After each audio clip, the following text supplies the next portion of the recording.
आज बिबट्यानं तुमच्यावरती हल्ला केला. खरं तर तुम्ही काठी हातातल्या प्रतिकार करत होता. काय वाटलं समोर बिबट्या बघून? नाही काही तसं काही म्हणजे हे झालं नाही. ज्यावेळेला बिबट्या समोर आला त्यावेळेला माझं एकच ध्येय होतं की त्याला कुठंतरी हुसकावून साईडला कुठंतरी हे करायचं, जेणेकरून तो आपल्या वन विभागाच्या ताब्यात येऊ शकतो. एवढ्यासाठी आमचे फक्त प्रयत्न होते. त्याच्यामध्ये त्यांना माझ्यावर हल्ला केला. बिबट्यानं हल्ला कुठं तुम्हाला काय काय? नाही, त्यानं समोरून माझ्यावर हल्ला केला. त्यावेळेला माझ्या डाव्या हाताला नाक्या लागलेल्या आहेत आणि छातीला नाके लागलेले आहेत आणि उजव्या हाताच्या पण हाताला नाक्या लागलेल्या आहेत त्याच्या. खरं तर पोलिसांचा रोजचा दिवस आव्हानात्मक असतो. आज सकाळी तुम्ही जेव्हा गेला त्यावेळेला आज आम्हाला कोल्हापूर जिल्हा महानगरपालिकेचे आरक्षण सोडत असल्यामुळं सर्किट हाऊसच्या तिथं बंदोबस्त होता.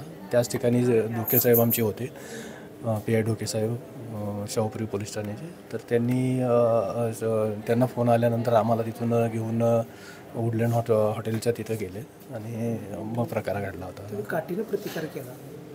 हो, माझ्या हातात काठी होती म्हणजे आम्ही काठीनंच प्रतिकार करणार. त्याला माझ्या स्वतःच्या रक्षणासाठी तेवढं प्रयत्न केला होता.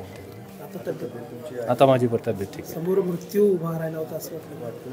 नाही, तसं तर काय वाटलं नाही, पण थोडी भीती तर मनात होती की काहीतरी आपलं होऊ शकतं त्याच्यामुळे. घरच्यांची पहिला संवाद झाला त्यावेळेला काय भावना होती? घरच्यांना मी फक्त एवढंच सांगितलं की तब्येत माझी व्यवस्थित आहे, मला काही झालेलं नाही आहे.